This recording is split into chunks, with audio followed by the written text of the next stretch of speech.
Quel sens donnez-vous aux épreuves? Selon moi, les épreuves sont faites pour être traversées. Ce ne sont pas des punitions, mais des redirections de la vie, comme je le dis souvent dans mes livres d'ailleurs. Du coup, quand surviennent les épreuves, je les traverse et recherche autant que possible la leçon qu'elles m'apportent, sans quoi, au lieu d'être un cadeau, elle restera un fardeau. De plus, les épreuves, on en aura toujours. Mais ce qui nous sauve, c'est notre regard que l'on pose sur l'événement. En clair, c'est notre attitude qui y joue pour beaucoup.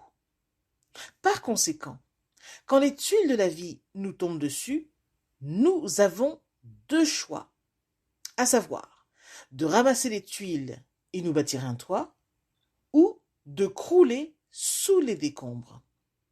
Ça veut dire quoi? On a le choix de nous en sortir ou de nous laisser aller. Mais le plus important est ce que nous faisons avec ce qui nous arrive. Retenons juste ceci. Quand on touche le fond, on ne peut que refaire surface. Tout va donc bien dans le meilleur des mondes. Et on ne sait jamais à quel point on est fort tant que la vie ne nous a pas sévèrement secoués. Alors courage à toutes les personnes dans l'affliction. Après, je ne sais pas si on peut dire que certains ont des épreuves plus dures que d'autres dans la vie. Et je crois surtout qu'il ne faut pas penser en ces termes. Mais ce qui est certain, c'est que chacun est différent et a des forces plus ou moins développées. Et Dieu éprouve chacun de nous pour une raison.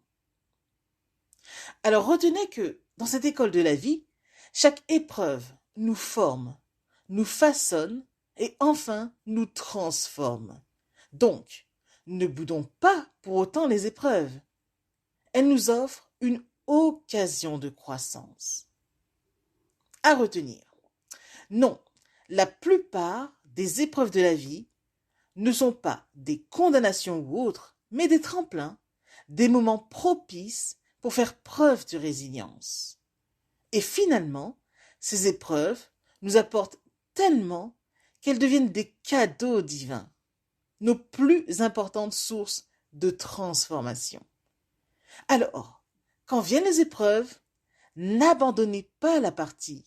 Chialez un bon coup pour vous soulager, mais s'il vous plaît, faites autant que possible de vos épreuves des victoires. Oui, restez sur le ring, le poing levé, parce que la victoire est proche. Garde donc à l'esprit que certaines épreuves ne sont qu'une virgule dans ta trajectoire de vie et non un point final. Alors avance, ça va bien aller. Pensez-y. Message de Nathalie Labelle. Je suis Nathalie Labelle, auteure de plusieurs livres de croissance personnelle, coach en psychologie positive et motivatrice. À bientôt!